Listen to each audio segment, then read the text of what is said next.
on the floor of Parliament.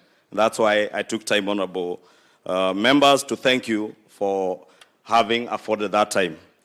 As you're already aware, the Commonwealth Parliamentary Association that has kindly hosted this seminar together with the Parliamentary National Assembly's leadership, CPA serves to connect and to develop, promote and support parliamentarians and their staff in the advancement of parliamentary ideals by identifying benchmarks of good governance and people-centered legislatures.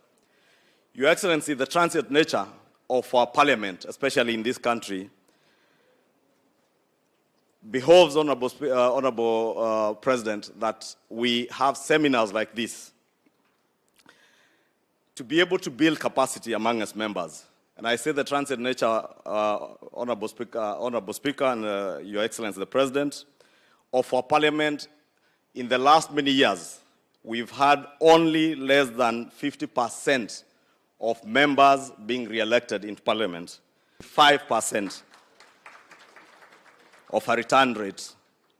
22 of these returning members served in the 11th parliament or in earlier parliaments, like the Honorable Chairperson of Speaker's panel, the Honorable Member for Dadaab. It is also not worthwhile noting, Your Excellency, that the balance in the House is steadily peaking in terms of gender balance. And out of the members that were elected in this assembly, 81 female members comprising of 47 county women representatives, 28 elected single-member constituency MPs, and 6 nominated members are of the female gender. This representing 23% of the total membership of the House, and therefore slightly short of the 10% to achieve the 1/3 gender rule constitutional threshold. Your Excellency, aware that a number of us are first-time members. This forum is also very suitable for interaction, for experience sharing, and we've already had that opportunity from many of our resource persons who have been able to speak to us this morning, and also for expectation management on legislative discourse as a member of Parliament. Honorable members, we are here to equip each other with basic knowledge on parliamentary practices and procedures, and to be exposed on how to effectively discharge our constitutional mandate. And I want to believe that the ripple effect of what we will learn from this seminar at the end of this week is better governance and service delivery to the people of Kenya. As the leader of majority in the National Assembly, I wish to assure you that we will be able to relate the new knowledge to the business of the House, both in committees and in the plenary of the House. We must rise, as the leader of minority said, above self to safeguard the welfare of our nation and realize the people's expectations of their elected representatives. This is the underpinning principle of any democracy that has regard for good governance and continuous improvement of the welfare of its people through their elected representatives. Your Excellency, it is undisputed that governments all over the world exist to serve their people. And parliaments, in effect, act as a principal lawmaking institution that is charged with the legislative function, hence setting the boundaries within which any government, including you as Your Excellency, will operate. It is my conviction that this seminar will fortify strategic interventions for adoption by the legislature to address the emerging issues in the delivery of its mandate and underpin governance in an effective and robust manner, while having citizen needs at the core of everything that we do. Honorable members, politics for us, because we are elected as politicians, is a way of life for each member assembled here today. And I'll tell you, members, in my experience as a ranking member of the National Assembly, is that as much as we cannot fail to play politics in every matter, the voice of reason is always and must always prevail on every member where the people's welfare is concerned.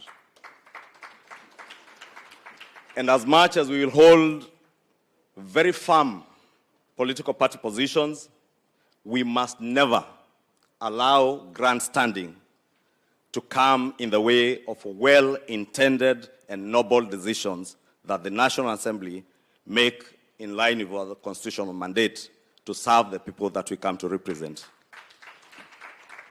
Your Excellency, I want to assure you that this is a spirit I will endeavor to have matters resolved across the divide with our minority party colleagues, and similarly, and more importantly, we must, as the National Assembly, come together to play our rightful role to ensure effective oversight of the executive at all times by confirming that the actions of government are addressing emergent needs and that good governance is entrenched in our society and indeed in our country. It is also not lost on me, Your Excellency, that a pragmatic review of the National Assembly standing orders is critical to the realization of your government's agenda for this great nation. We shall initiate a review of the rules of procedure in order to align them to the government's agenda while protecting the independence of the National Assembly to safeguard its constitutional mandate and public interest. And I must report to Your Excellency that indeed the relevant committees have already begun work to review some of these standing orders, including the provision to allow cabinet secretaries to appear before the House and some of the other issues that the Leader of Minority has spoken to. Finally, honorable members, the range of topics, as the Deputy Speaker has indicated, that will be covered in this seminar is akin to a crash program or a crash course on all matters that you, as an effective member of the National Assembly, must be versed with. I won't take a lot of your valuable time enumerating the content of what you'll be going through in the course of the week. But suffice it to say that I am sure we shall leave this hall better equipped with practical experience and knowledge of what an elected leader, on what makes an elected leader like yourselves and myself become a global citizen, a servant leader of the people, and an expert decision maker on all public affairs.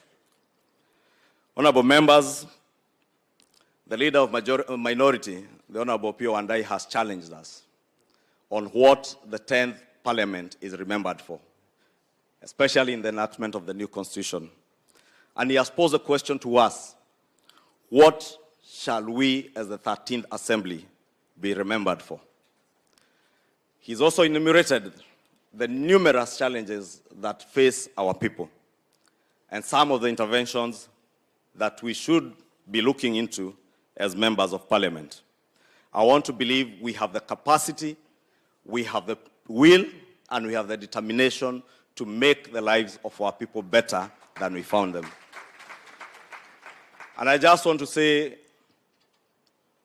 if you would agree with me, honorable members, knowing the suffering that our people are undergoing today, knowing the kind of economy that we have come into office under, it is a challenge to us that this Parliament must and should be remembered as that assembly that restored the economic dignity of our people and restored hope in their country.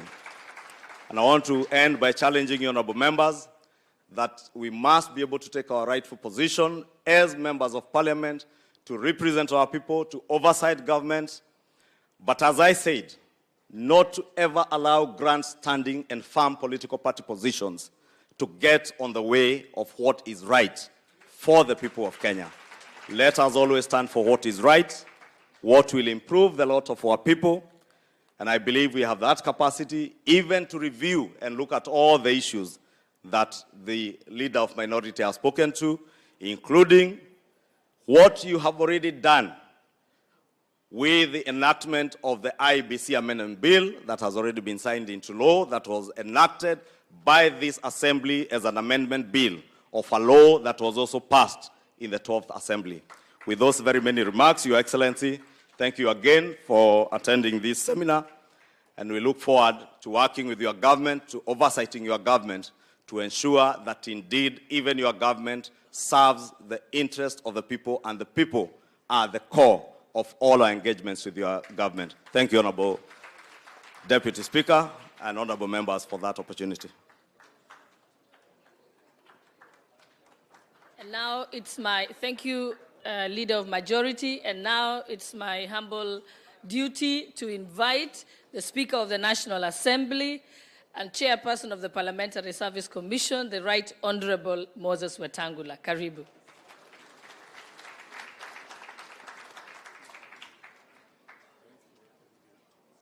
Thank you, Deputy Speaker.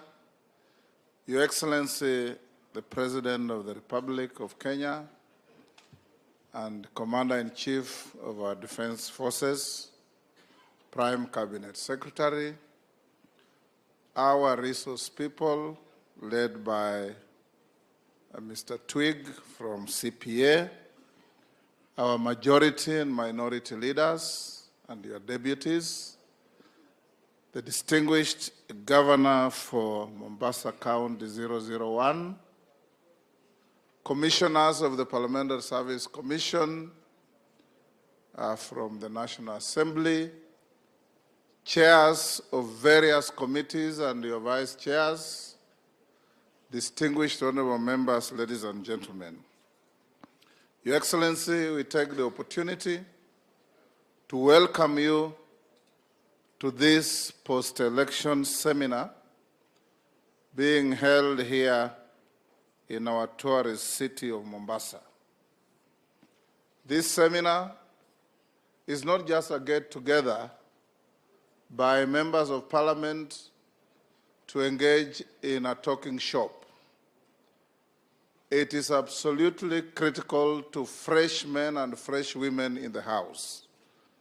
Parliamentarians who have come for the first time will have tremendous opportunities to learn on how to discharge their triple mandate of representation, legislation, and oversight. For the old-timers, this may look rhetorical, but for the new members, it is novel. And we come here, Your Excellency, to reaffirm our commitment to our republic, to our democracy, to our constitutionalism, and above all, duty as Parliament to understand and appreciate at all times that the centrality of our 2010 Constitution are the people of Kenya. And it's the people of Kenya that we all, including yourself, Your Excellency, have taken oath of office to serve. As Parliament, we will play our role. We will pass laws that are pro-people, laws that will enhance the change that we desire and require in the country. As a Parliament, we will help you to ensure that the resources that the people of Kenya place in the hands of the government through taxes are put to good use. And as a Parliament, I'll encourage our members to ensure we present the people who elected you individually and collectively with vigor, with confidence, and with utmost effect. Your Excellency, in the last week, there was a minor standoff in this seminar because of the delayed disbursement of CDF. Yours truly here came down, met the members, and we discussed very candidly, having engaged the executive back in Nairobi, and now the matter is behind us. We have a clear roadmap from the executive on how to disburse CDF timely so that members can be able to deal with situations that require the use of those resources. We equally dealt with the issue of the Affirmative Action Fund for Women, called NGAF, and also the timely disbursement of those funds. The executive has done its bit last week, but much more will be done, I have no doubt, in ensuring that CDF and GOV are readily available to help the populace. What I want to assure you, honorable members, and this I speak with authority because we have consulted widely and deeply, is that CDF is here to stay. And it's incumbent upon you as members of parliament to engage meaningfully and effectively to ensure that the irritations you keep getting from vexatious litigants going to court on each and every issue at every twist and turn to frustrate the management of public resources that help the ordinary people must be put to rest by ring-fencing these funds in the Constitution. Because the bogey boy of the litigation is always the constitutionality of the funds. Make them constitutional beyond any reasonable doubt, and the vexatious litigants will be run out of business very quickly. Thirdly, Your Excellency, this seminar is good and rich because for the first-timers, they are going to be exposed to a lot of issues on what is expected of them. They have to learn on how to deal with budgets. They have to learn on the limits and extent of their privileges. They have to learn on how to be effective representatives. They have to learn on how to be effective oversighters of the executive. And above all, this is a mold that takes you to be great statesmen and women in our republic. And as I told you last week, noblesse oblige. Nobility carries obligations, nobility carries responsibility. So as members of parliament, we expect nothing less from you but conduct with extreme and absolutely admirable and unimpeachable decorum. Because you represent people, you carry their aspirations. So as your speaker, I want to encourage you, even when you want to actively disagree with an issue, it is demeaning and an affront to the title you carry for you to raise your voice unnecessarily and beyond reasonable measure. We can disagree in a very, very soft way. I always say you must choose to engage in megaphone diplomacy, and we shout at each other from the top of KICC, or we whisper into the right ears to get the right issues done.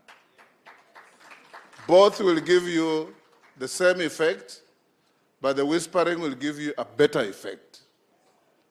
I want to end, Your Excellency, by encouraging your government that these members of parliament are a resource for you. Your agenda will only get effect and meaning when it is turned into legislation. Any regulations from the executive take effect and meaning when they are approved by parliament.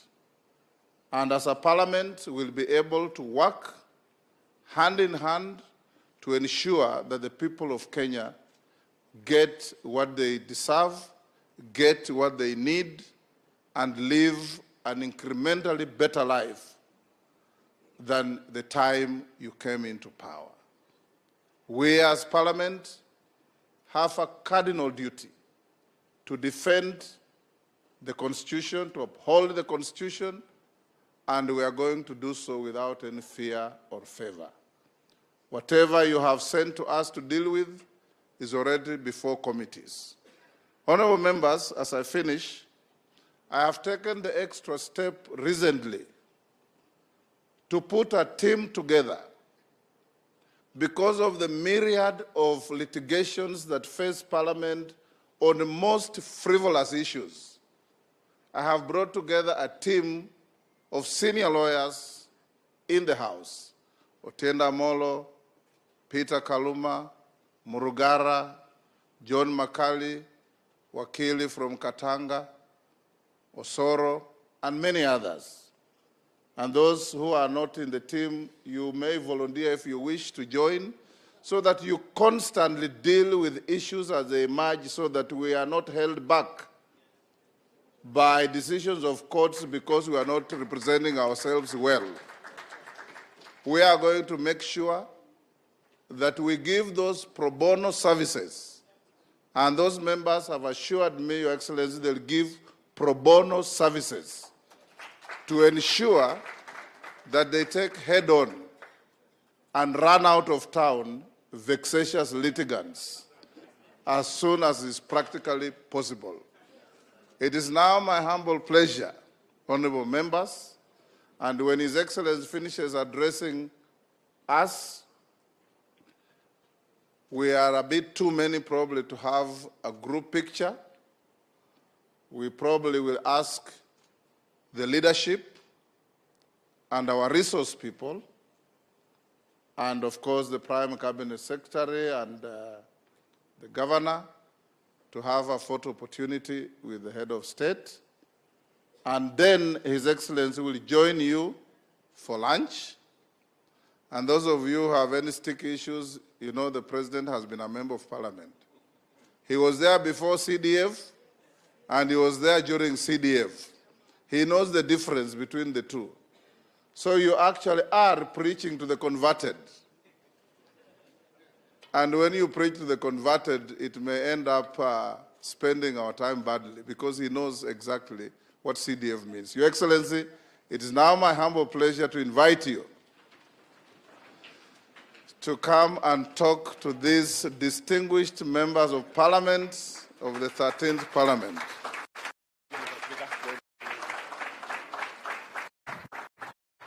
Tafadhali tuketi chini, asanteni sana. Thank you very much, honorable members.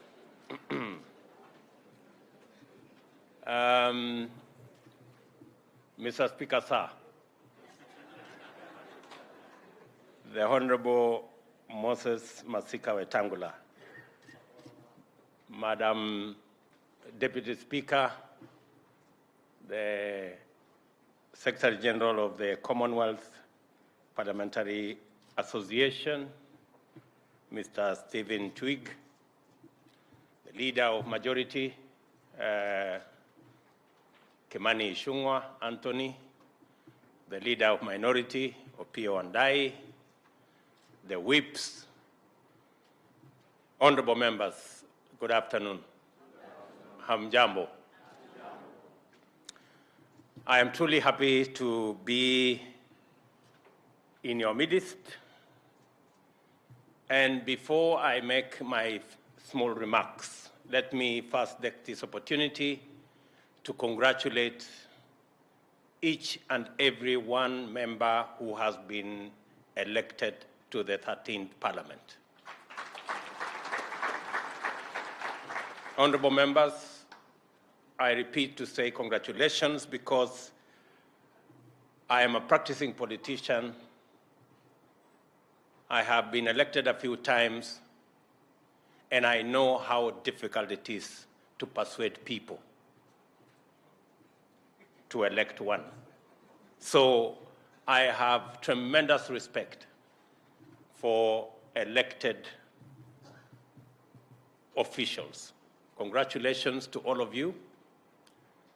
Congratulations to those who earned the respect of their political parties to be nominated.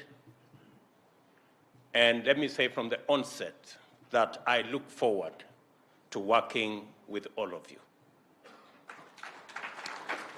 I join you, honorable members, on this National Assembly Day at this event of tremendous importance as you undertake deliberations, reflections, consultations, and other discourses related to your mandate, which is essential to citizen well-being and our collective national progress.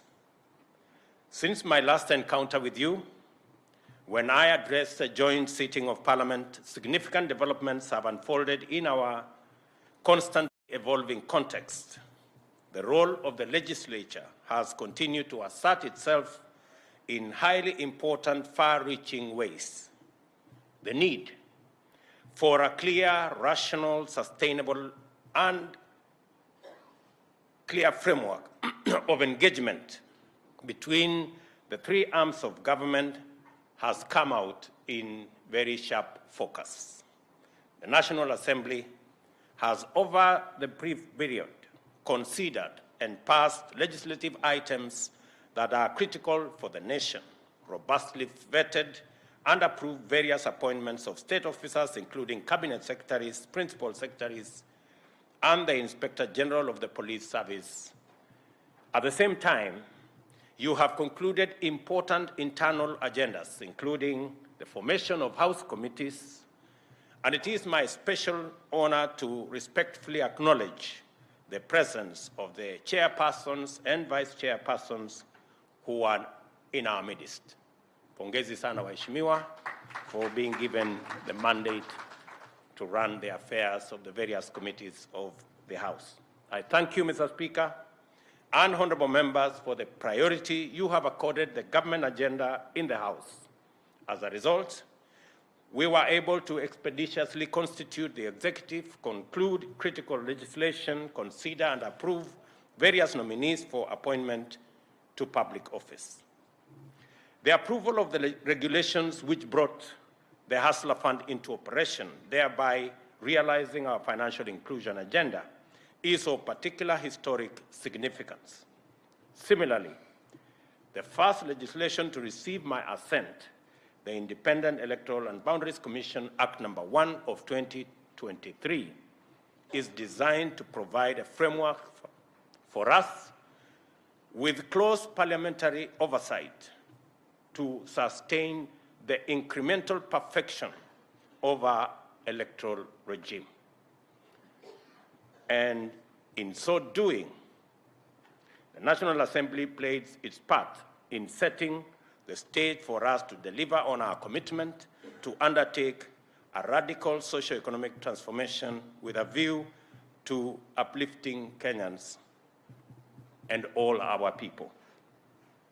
I am therefore immensely privileged to have this singular opportunity to convey my gratitude to you in person and let you know that I do not take your consideration for agenda of the Kenya government for granted. Thank you very much. It is by working together in this spirit that we, as leaders, affirm the hope that Kenya's bright future can be guaranteed through dedicated service of our shared commitment. Mr. Speaker, I recently conveyed a list of additional names of persons whose suitability the House shall consider once it resumes. I request honorable members to perform their duty expeditiously to enable successful nominees assume their roles without delay. This is essential for our good governance. As set out in my address at the joint sitting of the House and reiterated in my memorandum to the Speaker, we see transparency and accountability as vital components of good governance, effective delivery, and the legitimacy of the executive. For this reason, the government is committed to the radical enhancement of its accountability to the people of Kenya through their democratically elected representatives in Parliament. In keeping with this commitment to enhancing government accountability, I have formally requested Parliament to formulate within its procedures a mechanism for cabinet secretaries to appear before the House and give account to the people's representatives. I am steadfast in the conviction that articulating government policy and answering questions from the floor of the House is fundamental to the transparency and accountability of government. Properly effected, this framework will enhance parliamentary effectiveness by providing an optimal convergence of oversight and representation. It is important to emphasize, which I do, that the measure I request does not require any amendment to the Constitution and does, on the contrary, fulfill the threshold of accountability mandated by the Constitution. I therefore respectfully reiterate my request to Parliament and urge honourable members to move with speed in effecting the appropriate amendment of the standing orders once the House resumes, so that Article 1534B, that states that Cabinet Secretaries shall provide Parliament with full and regular reports concerning matters under their control, is actually effected. And with a lot of respect, let me make this argument. I was privileged to be part of the constitution-making process.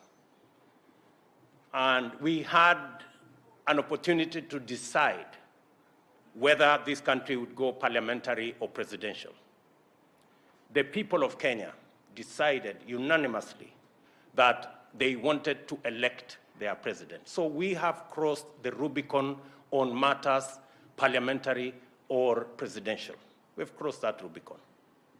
What we need to do is to refine the system of government that the people of Kenya decided, the presidential system, to refine it so that it is much more accountable.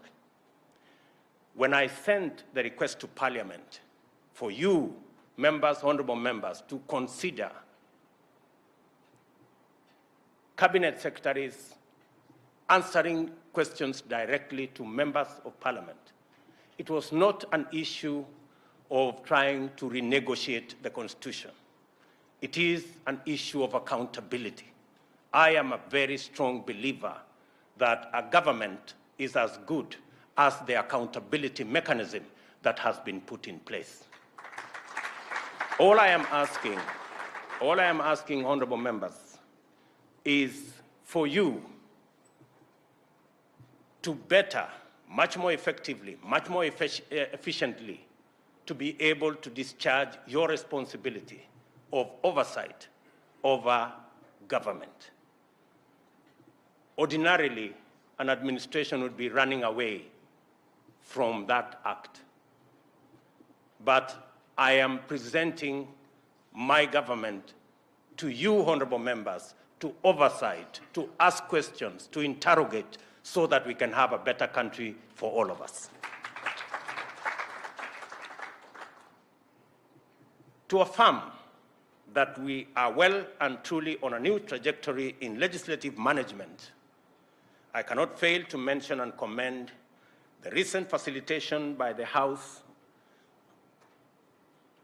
of the work of majority and minority caucuses outside the scope of formal parliamentary business. I recently attended a meeting of the majority caucus and was able to observe and confirm the value of this new practice. It is a welcome innovation, and I salute the imagination deployed by the House in achieving this outfit. I hope Opio and I will also welcome me to the minority caucus, maybe to have a conversation. I indicated at the onset that this event is critical and of fundamental importance. By design, Parliament is a consequential institution of state. A democratic government is underpinned by a representative assembly. The people, who are sovereign, speak to government on a continuous basis through Parliament. Through their members of Parliament, the people ask questions, find answers, audit the exercise of power and resources by their authorized officials, authorize the sharing of resources, interrogate, and moderate public policy. In our progressive democratic dispensation, The government is not feasible in any shape or form without a duly constituted parliament. It is clear that the robustness of our democracy, effectiveness of government, viability of the state, and the feasibility of development depend to a considerable extent to the existence and effective functioning of a strong parliament. The role of parliament, as set out in Article 94, outlines the fundamental scope of the institution. The role of the National Assembly, as set out in Article 95, goes further to establish the vital implications of this indispensable institution. Members of Parliament are therefore state officers who individually and collectively perform duties and functions that go to the heart of governance and democracy. The Constitution has invested heavy demands upon your legislative oversight and representative roles. At the same time, it is most remarkable that there exists no standard curriculum, education, or training institution to facilitate legislators in performing their functions. The principle of sovereignty of the people dictates that no barrier should fetter its full exercise, and that whoever the people elect must be deemed fit for purpose and promptly thrown into the deep end of complex, diverse, often specialized technical legislative activity with monumental national implications. I know from experience that how Parliament fares collectively is a function of the capability and efforts of individual legislators. I also know that effective representation of our constituencies is highly challenging, and that at all times we work under significant resource constraints. Nevertheless, members of Parliament quickly adapt to the pace of national service at the parliamentary level by principally exercising an insatiable curiosity and also through peer learning. In this gathering, there exists precious nuggets of wisdom and invaluable learnings from the experience of colleagues who are sitting here, especially those who are ranking members. This post-election seminar is therefore particularly welcome since it provides a more structured forum for the exchange of insights, experiences, techniques, and contemporary knowledge on the conduct of parliamentary affairs. I have noted that your engagements will cover such critical matters as parliamentary procedures, budgeting, as well as powers and privileges. These go to the heart of your role as parliamentarians and will simultaneously fulfill the functions of a welcome new learning for debunked members and a timely refresher course for the veterans. Equally important, this seminar is an opportunity to forge useful networks with colleagues, as well as distinguished guests who are present here, including the gentlemen from Commonwealth, who are visiting from various other jurisdictions. By design, our parliament represents the face of Kenya. Its diversity is unrivaled as a perennial feature of the institution. Every portion of Kenya, as well as every community, belief, shade of opinion, and occupation are represented. The representatives themselves are equally diverse, with members hailing from innumerable professional backgrounds and walks of life. Among our members of parliament are lawyers, doctors, engineers, including Sudi, hospitality professionals, teachers, former military and police personnel, administrators, trade unionists, and businessmen in various networks and sectors. Yeah, somebody introduced to me Sudi as Engineer Sudi, so I was just... I celebrate this diversity and encourage you as leaders to embrace it as a platform to champion a Kenya that is strong and united, yet proudly diverse and inclusive. We must be more intentional in order to make this tremendous endowment count for the betterment of our nation.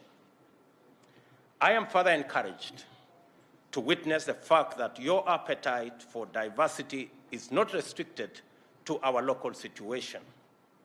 You have partnered with the Commonwealth Parliamentary Association to host this seminar and brought on board facilitators from South Africa, the United Kingdom, Australia and Canada, as well as the United States of America through the good offices of the National Democratic Institute and the International Republican Institute. The objectives of this seminar are aligned with long-standing collaboration between Kenya and the Commonwealth Parliamentary Association, as well as the agenda for the development of parliamentary democracy that we share throughout the Commonwealth family.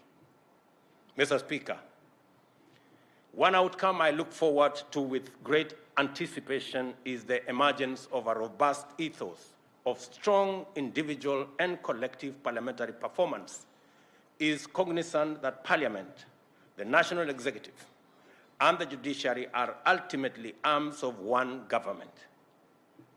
Let me repeat that. One outcome that I look forward to with great anticipation is the emergence of a robust ethos of strong individual and collective parliamentary performance that is cognizant that Parliament, the national executive, and the judiciary are ultimately arms of one government. It is essential that we make significant progress in building a constructive synergy among the arms of government, which scrupulously observes constitutional boundaries, checks, and balances. At the same time, we must be capable of coordinating effectively towards the realization of our shared aspiration, the well-being of every citizen and their socioeconomic uplift through a radical transformation governance and in our economy. In order to achieve effective synergy between the arms of government, I have assigned the Prime Cabinet Secretary, the Honorable Musalia Mudavadi, the role of coordinating and liaising with Parliament on the legislative agenda of government. And I have done so realizing the importance of there being a firm, definite link between the executive and Parliament that facilitates the work of Parliament, especially on requests from the executive. I have also assigned the Honorable Attorney General, Honorable Justin Muturi, the counterpart liaison role with the judiciary. I hope, dear honorable members, that you see, as I do, a collaborative framework along these lines is a viable means of deploying our leadership capabilities to address the issues that matter to Kenyans. It is in this spirit of effective coordination and constructive synergy that I wish to address the matter of dispute management. We are a proudly diverse but inclusive democracy. Parliament represents every shade of opinion in Kenya. Differences, disagreements, and divergent standpoints are inevitable. Something would be terribly wrong if we agreed all the time on everything. How we handle disagreement goes a long way to demonstrate our grasp of the parliamentary mandate. The name parliament originates from an old French word for speaking. Parliament is the national forum where the people, through their representatives, reason together on a continuous basis. Speaking with each other is the essence of the institution through debate, consultation, and negotiation over every matter until an acceptable position is reached. Parliament is not a place for picketing or heckling or holding demonstrations or holding other institutions at ransom. I must respectfully observe that the emerging practice of litigating disagreements through the courts not only contradicts the essential purpose of parliamentary institutions, it demonstrates the failure of Parliament at the level of institution and at the member level. The people elected members of the National Assembly to perform their work through Parliament, not the judiciary. If the people had wanted their representatives to litigate their matters in the courts, the Constitution would have provided for the elections of magistrates or judges, not parliamentarians. What I'm trying to say is the following, that there will always be issues, and I want to encourage the leadership of Parliament and the collective body of members of Parliament, both in the National Assembly and in the Senate, that we cannot continue to take our disagreements to the judiciary. If anything, we are surrendering the legitimacy of the houses to the judiciary. And the only beneficiaries of these litigations are those people the Speaker was talking about. The vexatious litigants are the only beneficiaries, and of course, the good people. I do not want to run into trouble with lawyers, but they are the only other beneficiaries of those litigations. So I really encourage Parliament, if Parliament actually has the power to constitute itself into a court, how does one court take another court to court? You know, it really must be something that Parliament must really think about. And members from across the divide should be able to provide leadership in a manner that we can be able to create consensus on issues that affect the Houses of Parliament. It is time for the leadership of Parliament in both houses and at the majority and minority parties to take a clear stand on this matter and decisively move to discourage the prosecution of parliamentary business in courts. There are some courses of action which automatically fall off our set of strategic options once we properly internalize our purpose, role, and function. For parliamentarians, court litigation is such a course of action. Let us resolve our issues within Parliament. As earlier observed, the National Assembly is essential to the proper functioning of government and the achievements of development aspirations. It holds immense power with fundamental implications over every dimension of national endeavor. This power, however, must be exercised with prudence, restraint, and a strong sense of sustainability, especially as pertains to matters budgeting. I agree entirely that we must cut the cloth that fits us. We cannot continuously have an oversized budget and imagine that there will be some miracles that will happen. When I came into office, we had a budget that we needed to borrow 900 billion. And I thought that was reckless and irresponsible. I cut it down to 600 billion.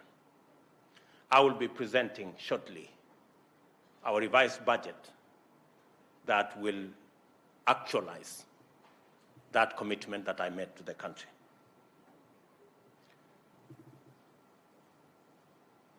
The context of national budgetary decision-making, balancing limited resources against the demanding needs for equitable allocation and avoidable obligations, makes hard and unpopular decisions inevitable.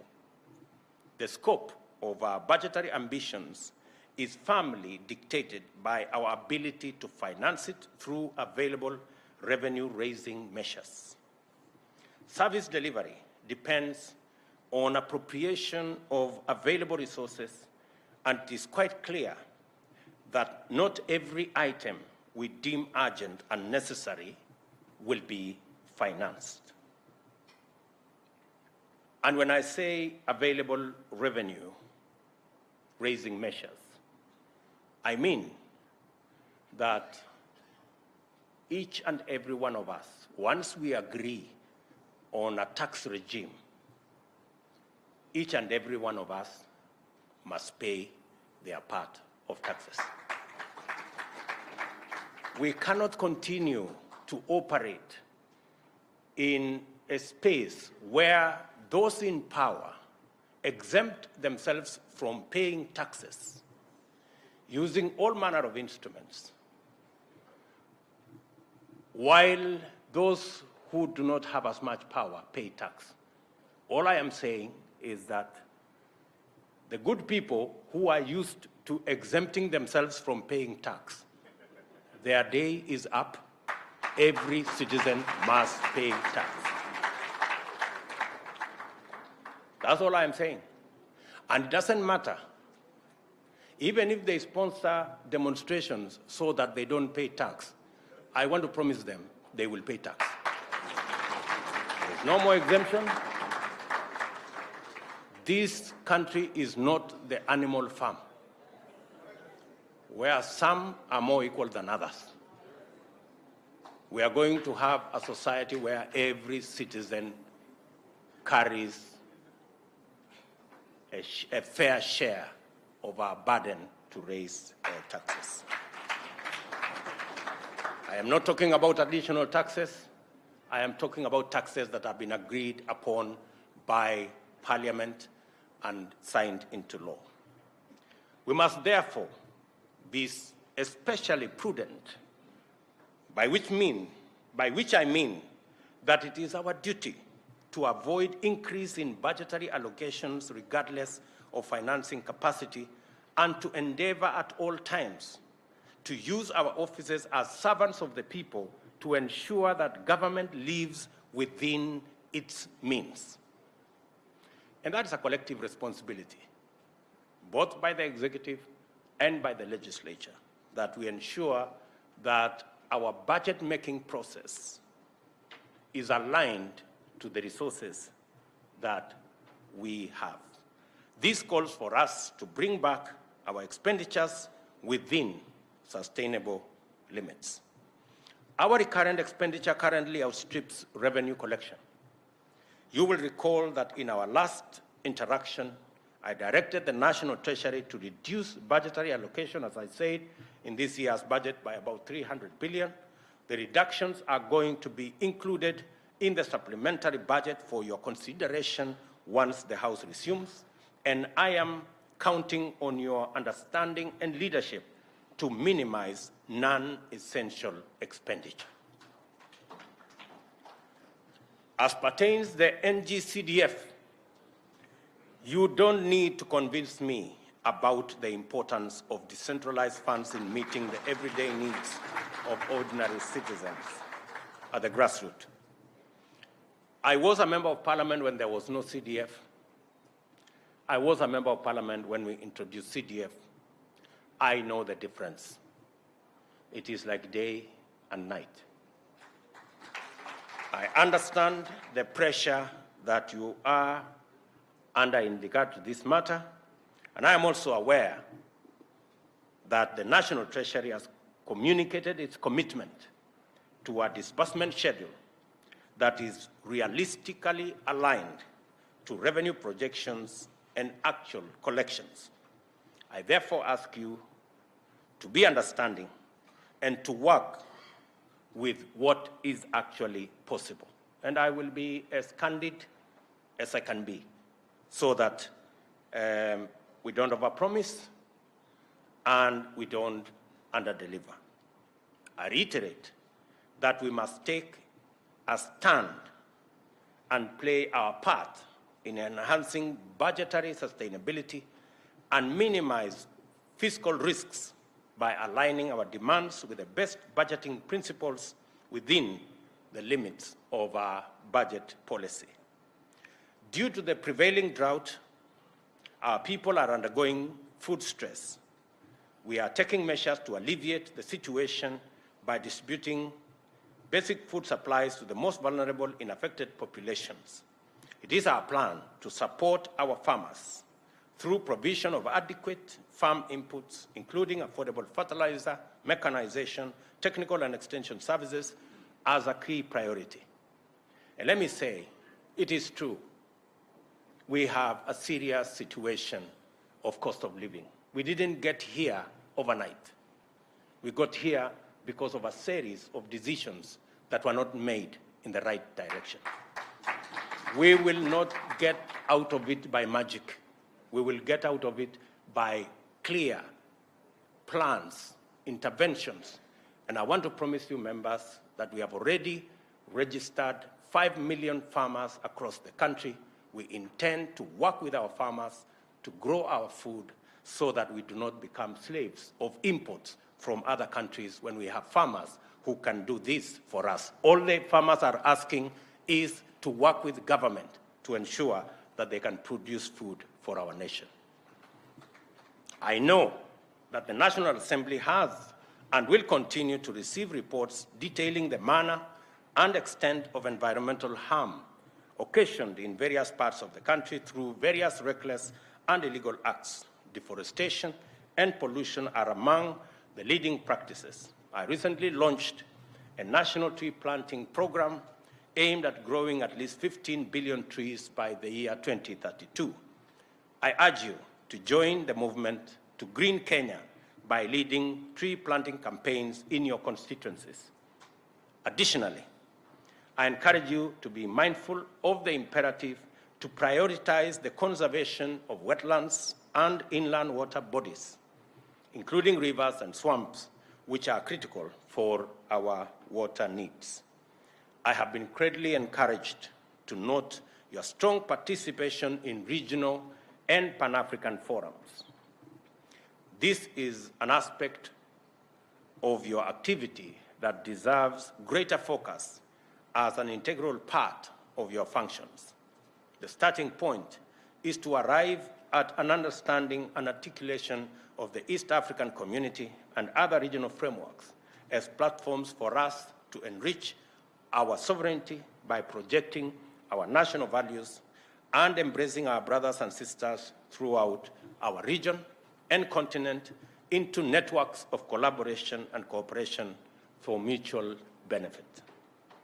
It is your various interparliamentary encounters, therefore, that will make our values visible as an integral part of our national brand and extend our networks of solidarity and goodwill across our region.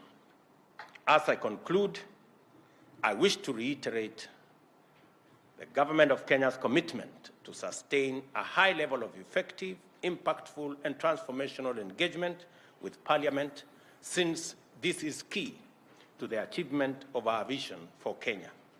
To underscore the seriousness of this commitment, I have designated a Principal Secretary solely responsible for parliamentary affairs under the Prime Cabinet Secretary, a liaison and coordination function.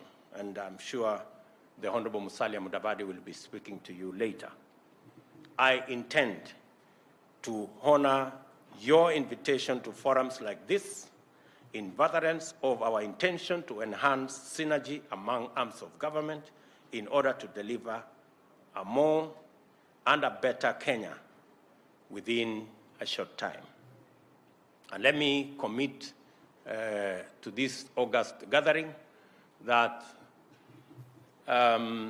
we will continue to explore avenues of building synergy between what you do and what the executive is doing, and I have no intention whatsoever to compromise the oversight role or the independence of Parliament. Parliament must always defend its independence and must always act independently as is required by the Constitution, as we do in the executive and as we do and as the judiciary does, all understanding that we serve the same people, but we have to do so from different platforms. It is now my pleasant duty, honorable members, to declare this seminar officially open. I wish you very fruitful deliberation. May the good Lord bless you. Asanteni.